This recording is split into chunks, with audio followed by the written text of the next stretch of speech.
Bom dia, bom dia, bom dia! Tudo bem com vocês, meninas? Bom dia, Larissa! Bom dia, Kelly! Bom dia, Denise! Bom dia, Kiara! Sejam bem-vindas, meninas! Vamos lá? Gente, hoje nós vamos falar sobre Clube do Livro, quebrando o hábito de ser você mesmo. Vamos lá? Vamos começar? Hoje nós entramos no capítulo 7 e ele vai falar sobre a lacuna. O que é a lacuna? É entre quem você parece ser e quem você realmente é.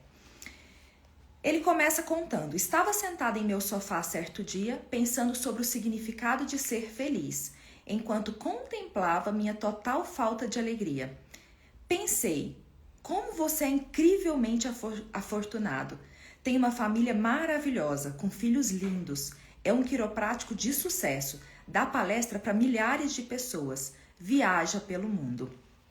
Eu estava tão atribulado que não tinha tempo para realmente praticar o que eu ensinava.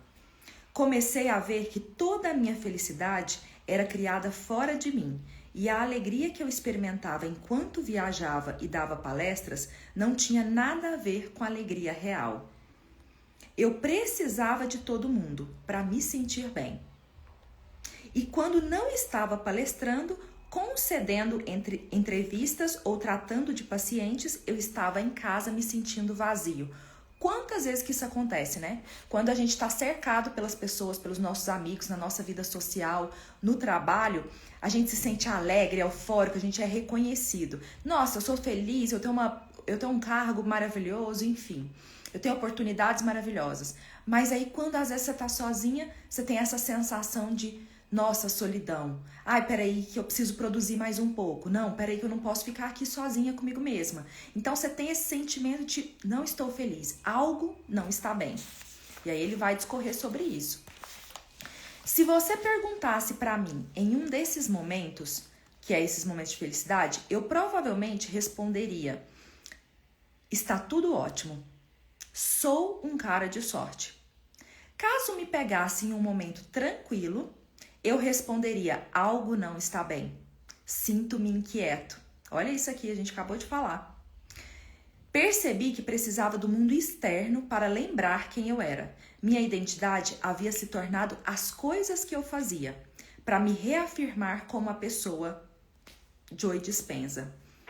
Quando eu não estava perto de alguém que pudesse me ajudar a recordar dessa personalidade, eu não sabia mais ao certo quem eu era, porque ele não estava ali naquele momento brilhante de palestras, né, daquele quiroprata de sucesso. E aí, quando ele ficava sozinho, ele não sabia mais quem ele era. Ele só se lembrava daquele ser que era pessoa de sucesso, aquele profissional de sucesso, aquele pai de família. Mas sozinho mesmo ele não sabia quem ele era na essência dele. Ou seja, aqui quantas vezes a gente quer ser reconhecido pelo ambiente? O que é isso? Por exemplo, qual é o cargo que nós ocupamos? Ou seja, eu sou reconhecida pelo meu cargo, pela minha função. Eu sou reconhecida pelo meu corpo que eu apresento.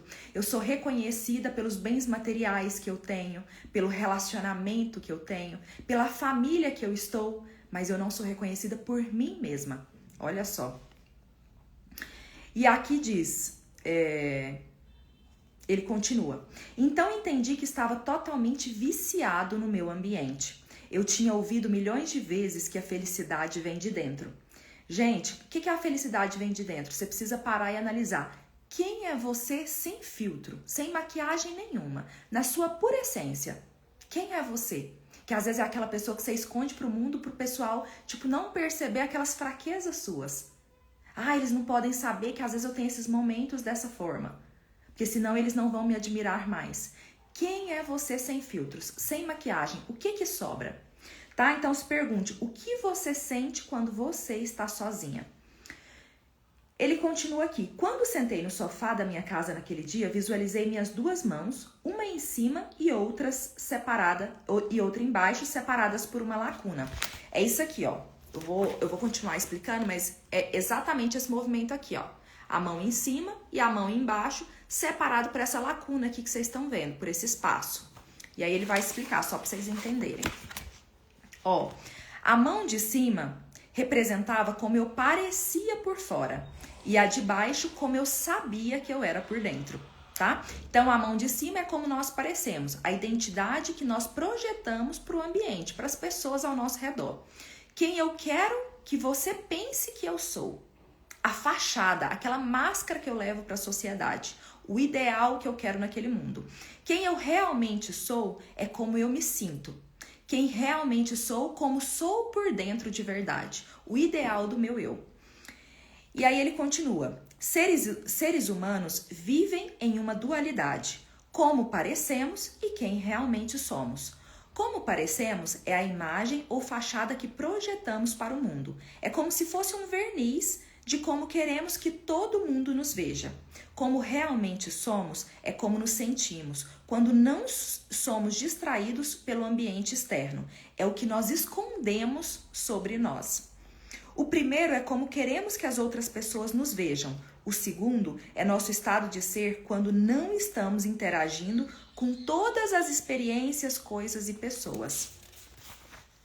E aí aqui ele vai falar, por exemplo, o que é essa lacuna, o que é esse espaço? Por exemplo, é quando a gente sente raiva, é quando a gente quer esconder uma frustração, é quando a gente quer, por exemplo, esconder medo, quando a gente está naqueles momentos de comparação, de não se sentir boa o suficiente, momentos de insegurança. Sabe aquela síndrome da impostora? Então, também cabe aqui nessas lacunas, tá? É aquela dúvida sobre si mesmo, sobre a sua capacidade, sobre quem você é. Ou seja, você parece para todo mundo ser feliz e bem-sucedida, mas no fundo você se sente uma impostora. Mas no fundo você se sente, por exemplo, fracassada no relacionamento. Entende? Só que isso você tem vergonha de mostrar para as pessoas, que senão elas não vão gostarem de você e nem vão te admirar. Entende? Aí ele conta, camada após camada, vestimos várias emoções que formam a nossa identidade, a fim de lembrar quem pensamos que somos. Temos de recriar as mesmas experiências para reafirmar a nossa personalidade e as emoções correspondentes. Ficamos nos identificando com tudo e todos a fim de nos lembrarmos de como queremos nos projetar para o mundo. Para lembrar quem é, a identidade está completamente ligada ao ambiente. A personalidade faz tudo o que pode para esconder como realmente se sente ou fazer o sentimento de vazio ir embora. Ou seja, por exemplo, quando você está com medo das pessoas te conhecerem, o que você tenta trazer à tona? Eu tenho esses carros, eu tenho essa casa maravilhosa. Ele conta aqui, ó, eu conheço essas pessoas, já estive nesses lugares, já viajei para fora. Já tive essas experiências incríveis, eu sou bem-sucedido. É quem pensamos que somos. Isso é o que nós pensamos que somos. E é isso que a gente mostra para o mundo, tá? Mas isso é diferente de quem somos de verdade, como nos sentimos, sem os estímulos da nossa realidade exterior, ou seja, sem os estímulos do nosso ambiente, das pessoas ao nosso redor. Sentimentos, olha o que ele apresenta. Como que nós nos sentimos normalmente internamente? Sentimentos de vergonha e raiva de um casamento fracassado.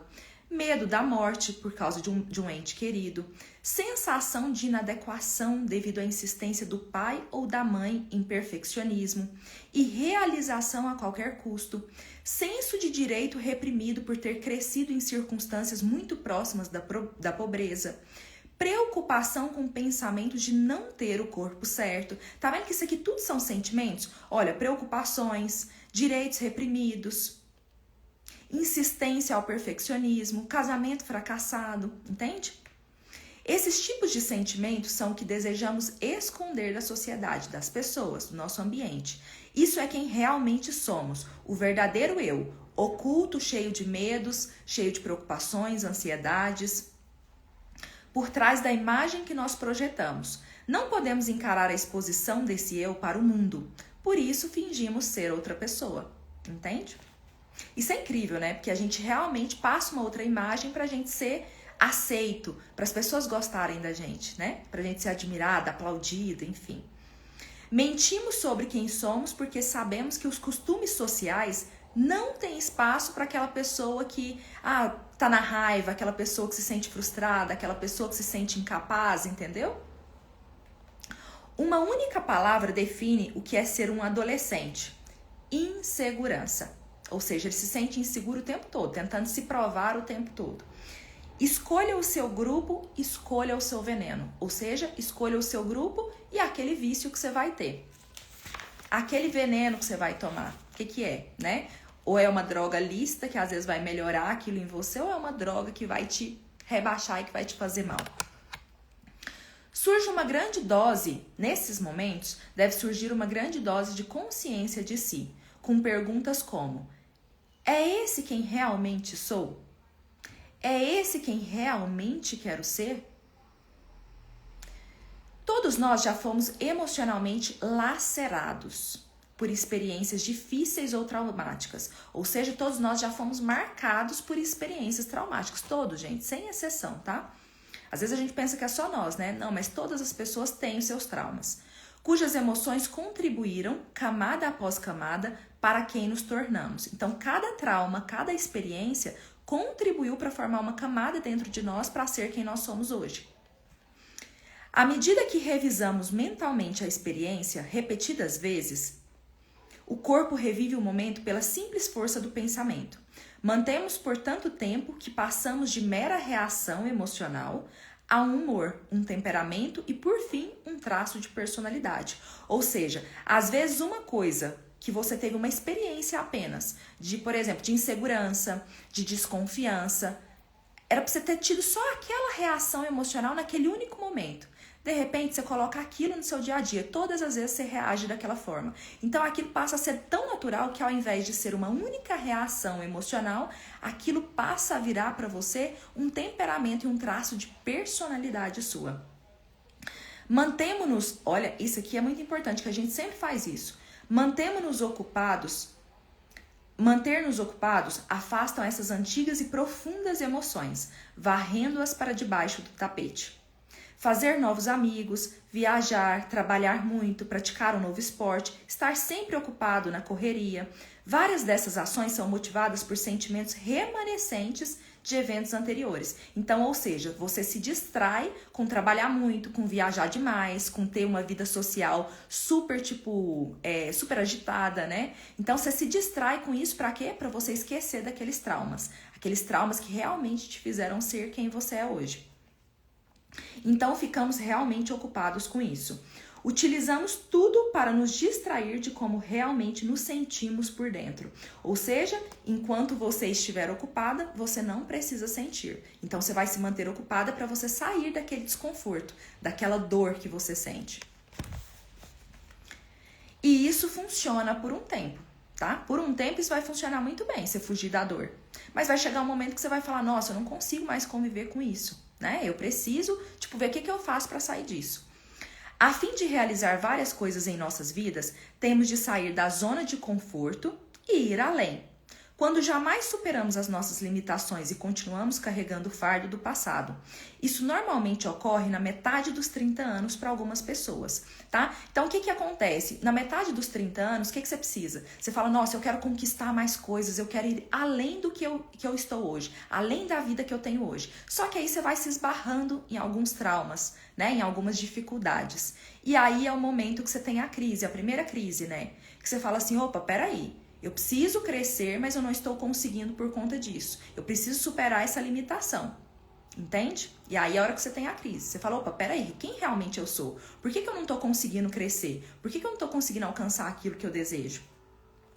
No entanto, quando atingimos a meia-idade, nada consegue remover completamente a sensação de vazio. Ou seja, essas perturbações começam aos 30 anos, quando a gente quer crescer, mas quando chega na meia-idade geralmente eles falam que é por volta dos 50. Na meia-idade, nada consegue remover completamente esse vazio. Aí fica muito mais intenso. Se começou como um puxãozinho de orelha, aqui o negócio já intensificou bastante, tá? Aqui você já não consegue sair dessa sensação mais. Seu ambiente em que você confiava tanto para remover a sua dor, a sua culpa, o seu sofrimento, que era aquele ambiente que te distraía, ele já não consegue te distrair mais. Por mais que você tente, ele não consegue fazer esse papel. Você continua com essa sensação de vazio. Essa é a famosa crise da meia-idade, conhecida pela maioria das pessoas. Ou seja, quantas pessoas que vocês conhecem que às vezes tem tudo, tem muito dinheiro, é bem sucedida no trabalho, tem uma família maravilhosa e de repente você ouve falar que ela está com depressão. Ou seja, ela tem tudo, mas ela não se sente feliz. Ela tem tudo e ela tá super para baixo, tá se sentindo sozinha, não tem mais perspectivas de vida. Essa é a crise da meia-idade, tá? Quando algo não faz sentido, apesar dela ter tudo que ela queria, algo não está fazendo sentido. Ela ainda sente o vazio, ela precisa ser preenchida, tá? Aí aqui ele diz, algumas tentam arduamente fazer com que sentimentos enterrados continuem enterrados, mergulhando mais fundo no mundo externo. Compram um carro novo, alugam um barco, tiram férias longas, entram para um novo clube para fazer novos contatos ou novos amigos, fazem cirurgia plástica, redecoram ou reformam as suas casas. Olha só, para se distrair, o que você faz? Compra um carro novo, redecora a sua casa, você fica tentando se distrair o tempo todo, né? Então, como? Para e pensa agora. Você viu aqui essas situações, esses exemplos que ele deu. Para e pense agora. Como você tem se distraído? Como você tem se mantido ocupada? É fazendo, tipo, novas viagens, buscando novas viagens o tempo todo? Né? É, por exemplo, redecorando? É tendo mais filhos para se manter ocupada? É ficando nas redes sociais? Comece a pensar nisso, tá? Onde você está se mantendo ocupada? No trabalho, na família, né, com os filhos, nas redes sociais? Começa a pensar isso. Faz essa pergunta para si. Tudo isso são esforços fúteis para fazer ou tentar algo novo, para que possam se sentir melhores ou diferentes. Quando a novidade se esgota, olha só, quando aquela novidade da reforma se esgota, a novidade daquele carro novo que você comprou se esgota, olha o que acontece. Retornam a quem realmente são. São arrastadas de volta para a mesma realidade. E aí você começa a sentir um vazio e começa a procurar novas formas de estímulo. Então, na hora que a novidade passa, depois que você comprou aquele carrão, depois que você comprou aquela casa, enfim, na hora que a novidade passa, você começa a voltar para quem você é. E aí você sente um vazio de novo. E aí você tenta buscar um novo estímulo. Qual que é o próximo estímulo? Ah, são filhos agora. Ah, o que é agora? Ah, vou fazer um novo curso. Entende? Isso é consciência. Você entender que você está fazendo isso na sua vida. Para você entender como cessar e o que fazer para melhorar, né? Quando tentamos escapar desse vazio ou quando fugimos de qualquer emoção dolorosa, é porque olhar para isso é por demais desconfortável. Quando o sentimento começa a ficar um pouco fora de controle, a maioria das pessoas liga a televisão, navega na internet ou manda mensagens ou telefona para alguém. Gente, quantas vezes nós fazemos isso? Quando a gente está desconfortável, quando a gente está triste, na maioria das vezes, às vezes a gente entender o que está acontecendo com nós mesmas, né? Como nós somos, o que nós podemos fazer, o que a gente faz para se distrair, a gente liga para um amigo, a gente chama alguém para sair, a gente entra nas redes sociais, a gente liga para a TV e assiste uma série completa, entende? Quantas vezes? Aposto, vai me contando aqui se vocês fazem isso. Já fizeram, né? Ou entra naquele pote de comida, são tudo distrações. Assiste a um jogo de futebol, vê o noticiário para passar o tempo. Todos esses estímulos externos podem facilmente nos distrair dos sentimentos internos desejados. A tecnologia é uma ótima distração e um vício poderoso. Para se desviar do seu eu repetidas vezes, você confiará no que quer que esteja em seu exterior que o faça se sentir melhor por dentro. Ou seja, para você se distanciar do seu eu verdadeiro. Por quê? Quando você sente o desconforto, você pensa, gente, eu estou no desconforto, eu preciso mudar, porque algo aqui não tá bem. Eu preciso fazer alguma coisa, mas eu não consigo. Eu não consigo sair daquele estado que eu estou. Então, o que você faz? Para se distrair, você confia que algo externo vai trazer aquela felicidade para você. Vai se sentir melhor por dentro. E aí você traz de fora para dentro. Quando continuamos com a distração, adivinha o que eventualmente acontece? Ficamos mais dependentes de algo externo para mudar internamente. Mergulham cada vez mais fundo nesse buraco sem fundo, para se manter absortas. Porém, mais cedo ou mais tarde, todo mundo conclui que precisa mais e mais do mesmo para se sentir melhor. Isso se torna uma busca voraz por prazer e meios de evitar a dor a todo custo. Então, o que ele fala? Quando você busca essas distrações, cada vez você vai buscar mais e mais distrações. Isso vira um vício. Então, cada vez, hoje eu estou fazendo compra, peraí, agora eu quero comprar mais e mais, porque aquela quantidade já não está me satisfazendo. Então, eu preciso buscar aumentar esse vício para me satisfazer. Por quê? Porque cada hora vai aparecendo de novo aquele sentimento daquele vazio, né? E aí ele fala, isso se torna uma busca voraz por prazer e meios de evitar a dor a qualquer custo. Ou seja, eu faço o que precisa fazer para eu evitar essa dor, para eu ter que confrontar esses traumas, para eu ter que resolver isso dentro de mim. Inclusive ele cita aqui como se fosse a vida hedonista, né? Que é aquela filosofia filosofia de vida que busca o prazer a qualquer custo, atrás da felicidade. Mas aí eles estão buscando só fora, o prazer fora, tá? Perguntas importantes. Quando você quer encarar esses sentimentos para liberar essas ilusões na sua vida, quais são as perguntas importantes que você precisa fazer? Quem sou eu? Qual é o meu objetivo na vida? Para onde estou indo? Para quem estou fazendo tudo isso? O que é Deus? Para onde vou quando morrer? Existe mais na vida além de sucesso? O que é felicidade? O que tudo isso significa? O que é amor? Será que eu me amo? Será que amo outra pessoa? E a alma começa a acordar. Nada em nosso ambiente vai consertar o modo como nós nos sentimos. Isso é comprovado já, gente. A enorme quantidade, quando você quer mudar, a enorme quantidade de energia. Aliás, nós precisamos de uma enorme quantidade de energia para a gente manter essa projeção que a gente faz, para a gente manter essa máscara na sociedade, para a gente manter essa ferradura que nós colocamos, entende? Então, a gente usa uma energia enorme para a gente manter essa aparência. E isso, ele fala aqui, e isso é exaustivo.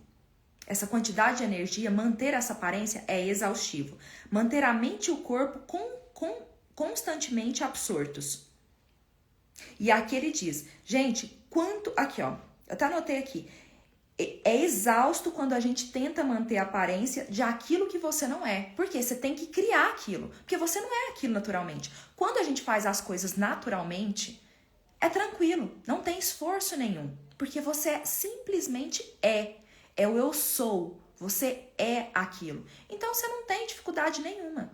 Aquilo não gasta sua energia. Agora, quando você tenta criar uma aparência, criar uma personagem, criar uma máscara para se apresentar para o mundo, aquilo despende uma energia enorme para você manter aquilo. E é isso que ele está explicando aqui. Passamos a ver que a nossa tentativa fútil de manter um ideal para os outros, passamos a ver que essa é uma tentativa fútil de manter o ideal para os outros. Por quanto tempo podemos atuar como malabaristas, mantendo tantas bolinhas no ar? Por quanto tempo seu corpo vai aguentar? Porque uma hora ele vai colapsar de tanto esforço que você está fazendo. Em vez de comprar uma televisão maior ou um novo smartphone, param de fugir e encaram de frente, examinam atentamente. Então ele diz que quando a pessoa tenta sair dessa ilusão, liberar todas essas ilusões da vida dela, elas param de tentar comprar uma nova televisão ou um smartphone e encarar de frente o problema, encarar aquela situação.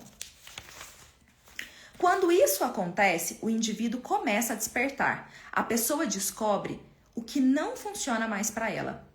Livra-se da fachada, dos jogos e das ilusões. É honesta sobre quem realmente é. E não tem medo de perder tudo. Para de gastar a energia que usava para manter intacta uma imagem ilusória. Você imagina o alívio disso, quando você para de querer mostrar para os outros aquilo que você não é. Tipo, ó, desculpa a palavra aqui, mas foda-se. Eu não tô preocupado com o que você tá pensando. Eu não vou ter que te mostrar essa máscara. Eu sou quem eu sou e é assim que eu vou continuar, por exemplo. Eu vou continuar nessa minha busca de quem eu sou, não do que eu preciso apresentar para você. E aí volta-se para as pessoas. Aqui, ó, ele diz: é como se ela voltasse para as pessoas em sua vida e dissesse: sabe de uma coisa? Não importa se eu não te faço mais feliz. Estou farta de me obcecar com a minha aparência ou com o que os outros pensam de mim. Chega de viver para os outros. Quero me livrar dessas correntes. Esse é um momento profundo na vida de uma pessoa. A alma está despertando e cutucando a pessoa para contar a verdade sobre quem ela realmente é. Acabou toda a mentira, acabou todos os jogos, acabou todas as distrações. Ou seja, ufa, que alívio, eu posso respirar aliviada. A maior parte dos relacionamentos é baseada no que você tem em comum com os outros. Você conhece uma pessoa e imediatamente comparam suas experiências como se estivessem checando se as suas redes neurais e memórias emocionais estão alinhadas. Você diz algo do tipo: conheço essas pessoas, sou desse lugar e vivi nesses locais. E a outra pessoa então responde: tive essas mesmas experiências. Olha como que você se conecta com essa pessoa. Aquelas pessoas que sabem exatamente, ou seja, quando nós compartilhamos as mesmas coisas, as mesmas experiências, a gente se sente segura com aquela pessoa. Por quê? É como se eu dissesse assim: opa, ela entende o que eu tô passando. Opa, ela entende quem eu sou, ela entende a minha busca, porque ela teve as mesmas experiências, ela passou pelas mesmas coisas que eu. Então a conexão aqui é muito forte, é profunda. E ele vai explicar isso aqui. Forma-se então um relacionamento com base em estados de ser neuroquímicos. Se vocês compartilham as mesmas experiências, compartilham as mesmas emoções. Se vocês compartilham as mesmas emoções, compartilham a mesma energia. E compartilham um campo invisível de energia além do espaço e do tempo, a fim de se unirem. Você está ligado a todas as coisas, pessoas e lugares em sua vida que também compartilham dessas emoções e dessa energia em sua vida externa dentro de um campo invisível de energia. Os vínculos entre as pessoas são os mais fortes, pois as emoções contêm a energia mais forte, estão muito mais conectados ali. Contanto que nenhuma das partes mude, as coisas continuarão bem. Gente, isso aqui é o pulo do gato. Se você não mudar, você vai continuar conectada com aquelas pessoas. Mas se uma das partes resolver mudar, aí tudo muda. Por quê? Suponhamos, eu e você, nós temos, por exemplo, uma afinidade muito grande. De repente eu resolvo mudar. Ou seja, eu começo a ver que aqueles pensamentos não condizem mais com aquilo que eu quero ser. Aquelas ações, aquelas atitudes não condizem mais com aquilo que eu quero ser. Aquelas falas não condizem com o que eu quero ser, com o que eu quero falar, com o meu eu ideal. E aí eu começo a mudar. Só que quando eu começo a mudar, de duas uma, o que acontece? Ou eu inspiro a pessoa, ou eu te inspiro a ser uma pessoa melhor e você também melhora. E nisso, se isso acontecer, a gente fortalece ainda mais. Por quê? Porque a gente está crescendo juntos. A gente não só teve as mesmas experiências, como a gente continua, a gente está crescendo juntos. Então a gente vai ter mais afinidade ainda, porque a gente vai ter mais coisas para compartilhar em conjunto. Ou seja, esse vínculo se fortalece.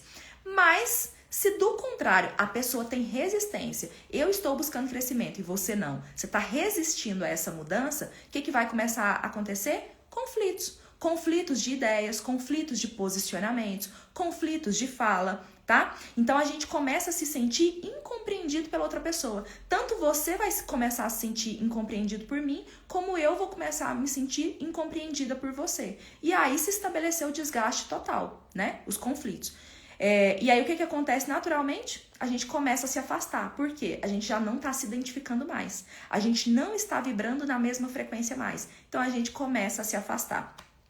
Então, quando a gente perde essas experiências em comum, a gente sai da frequência do outro. Cada um está numa frequência. E quando a gente faz isso, a gente perde a conexão total e se afasta. Aí ele explica, assim, quando a pessoa começa a contar a verdade sobre como realmente se sente, a coisa começa a ficar muito desconfortável. As amizades dela que se baseavam em reclamar da vida, estava ligada energeticamente por emoções de vitimização. Se em um momento de iluminação, ela agora decide quebrar esse hábito de vitimização, de reclamar da vida, os amigos e familiares respondem: o que há de errado com você hoje? Pensei que você concordava comigo. Pensei que você me entendia. Até poucos dias atrás você era assim, você pensava assim. Então eles começam a te confrontar, né? Usei você para reafirmar, é como se elas dissessem, usei você para reafirmar o meu vício emocional, ou seja, eu quero reclamar da vida. Então eu uso você para eu conseguir continuar reclamando da vida, ou seja, para eu conseguir manter esse vício que eu tenho de reclamar da vida, de me manter como vítima. Só que agora você tá falando que você não é mais essa pessoa. Então, opa, cadê você? Cadê você? Cadê aquela pessoa que eu usava para manter o meu vício? Entende? Eu gostava mais de quem você era antes, porque agora eu não posso falar sobre essas coisas com você. É como se ela dissesse isso. E aqui ele continua. Para fazer a mudança e rompermos com esse vício, requer energia de verdade. Ou seja, para a gente mudar essa questão, por exemplo, essa vitimização, reclamar da vida, para a gente fazer essa mudança dentro de nós, para a gente sair desse vício que a gente tinha, requer muita energia.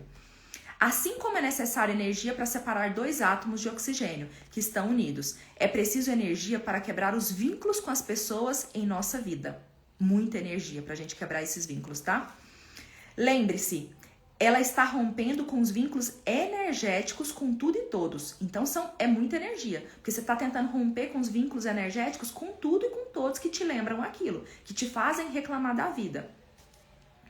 Esse é um momento ameaçador para todos que fazem os mesmos jogos com ela há anos. Ela está saltando do trem. Então, o que acontece? Se a sua vida antiga, ou seja, você está tentando mudar, você está tentando saltar do trem, sair daquele destino de vitimização, de reclamação, e aí você tenta saltar do trem para sair daquilo, o que acontece? É como se a vida tentasse te chamar de volta. Ou seja, você está tentando pular do trem e de repente todo mundo fala assim, não, vem cá, volta para cá. Se a vida te chama de volta, aquela vida antiga te chama de volta, e você cede, o que acontece? Pouco tempo depois, a antiga personalidade retorna. Os acordos emocionais com os outros também retornam, né? É como se você estivesse saudando o seu acordo emocional. Tá bom, não vou saltar do trem não. Vamos fazer a nossa amizade aqui de novo. E aí ele diz, mais uma vez você está entorpecida e sorridente. A lição não foi aprendida, porque ao invés de você saltar do trem, você não conseguiu, você resistiu, você não conseguiu resistir à chamada e voltou para aquela mesma situação. Você não conseguiu fazer algo diferente, sair daquele momento. Então, a lição ainda não foi aprendida. Aquele vazio vai continuar em você até você conseguir mudar isso. Tá bom? Meninos, hoje nós vamos parar por aqui, porque já deu tempo, tá? Vamos tirar uma carta? Qual é a mensagem de hoje? E aí, qual que foi a virada de chave que vocês tiveram? Me conte. Oi, Helena. Oi, Bianca. Oi, Cakes da Tatá. Loren, Sofia, sejam bem-vindas, meninas. Obrigada pela participação de vocês. Oráculo, qual que é a carta, qual que é a mensagem para essas mulheres no dia de hoje? O que elas precisam receber? Vamos lá.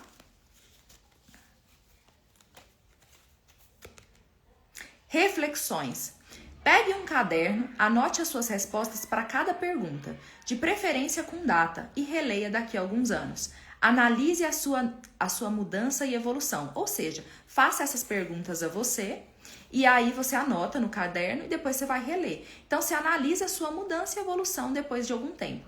É importante que aqui você seja honesta ao responder cada pergunta. A mudança que você tanto busca só vai acontecer a partir do momento que você estiver consciente para os pontos que te incomodam. Nós acabamos de falar sobre isso. E para descobrir isso, o questionamento interno é fundamental. Gente, a gente acabou de falar sobre isso. E é isso que você vai fazer. Essa é a carta do dia, tá bom? Meninas, muito obrigada pela participação. Se vocês gostaram, curte e já compartilha com aquela pessoa que também precisa aprender isso, que você incentive esse canal, incentive essas lives que nós estamos fazendo. Obrigada por tudo e um excelente final de semana para vocês. Um beijo e até segunda-feira.